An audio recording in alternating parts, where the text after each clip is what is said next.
Salut, je suis le frère Judas. Je m'interroge, tu t'interroges, il s'interroge. Nous interrogeons tous sur certaines questions dont la compréhension peut nous faire éviter l'enfer pour le paradis où nous vivrons éternellement avec le roi des rois, le Seigneur des seigneurs, la majesté des majestés, Jésus-Christ de Nazareth.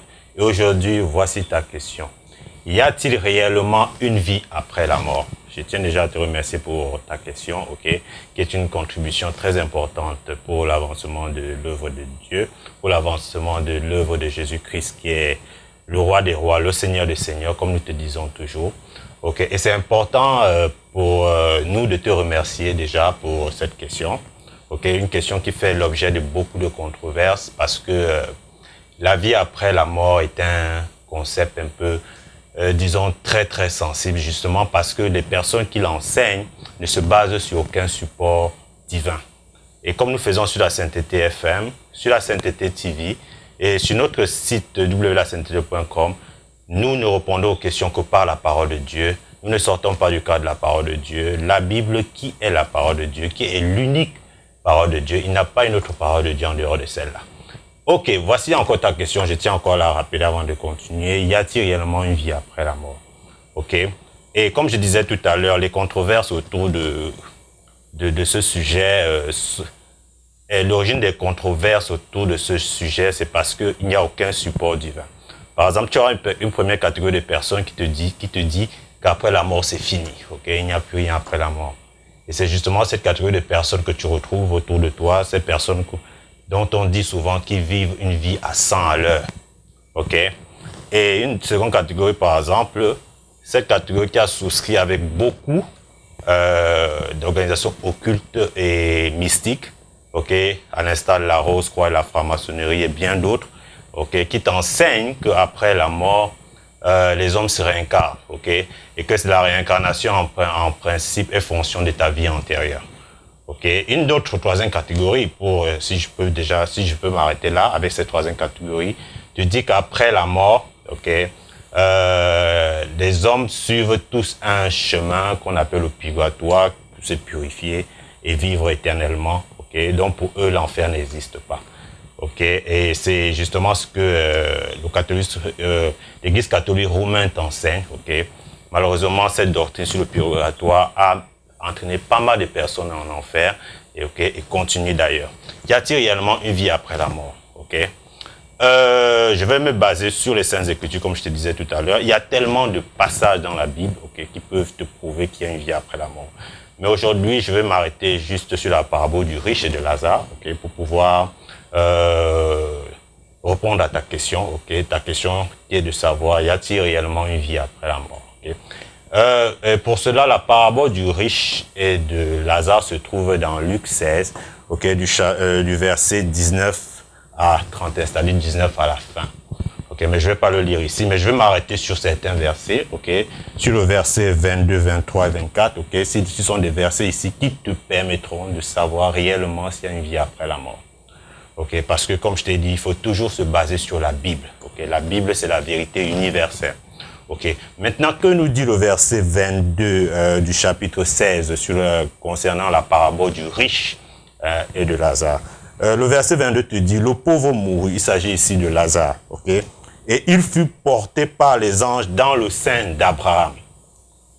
Le riche mourut aussi et il fut enseveli. On te dit déjà ici au verset 22 que le pauvre fut porté par les anges, Où est la demeure des anges? C'est bien au ciel, c'est au paradis. Il fut porté par les anges dans le sein d'Abraham. Pour te dire qu'Abraham, qui est le père, c'est-à-dire comme tu as toujours été enseigné, l'ami de Dieu, il est bien au ciel avec Dieu. C'est-à-dire après la mort déjà, tu sais déjà qu'il y a une autre vie, c'est possible d'aller au paradis. Et c'est là où en fait le pauvre est parti, porté par les anges dans le sein d'Abraham. Lorsque nous continuons au verset 23, il te dit ici, dans le séjour des morts, dans le séjour des morts. Tu vois déjà, c'est-à-dire ces premiers mots te font déjà croire qu'il y a le séjour des morts, en fait. C'est-à-dire il y a une vie après la mort. Il leva les yeux. Ici, on te parle du riche qui leva les yeux, et il aperçut, lorsqu'il leva les yeux, et tandis qu'il était en proie au tourment. Il était en proie au tourment, les tourments. ok? Nous t'enseignons tout le temps les tourments, l'enfer, les tourments, ok? Tourments éternels. C'est-à-dire le riche ici, il était en enfer, ok? En proie au tourment. Et lorsqu'il leva les yeux, il vit de loin Abraham et Lazare dans son sein, ok? C'est-à-dire, après la mort, ok, il y a bien une vie, ok, il y a l'enfer, il y a le paradis. L'enfer où s'était trouvé le riche, lorsqu'il a levé les yeux, comme la Bible te dit, il a vu Lazare dans le sein d'Abraham. Et qu'est-ce qu'il dit à Abraham?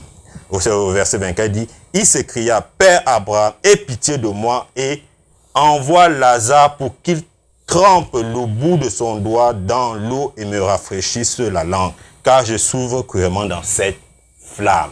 Car je souffre cruellement dans cette flamme.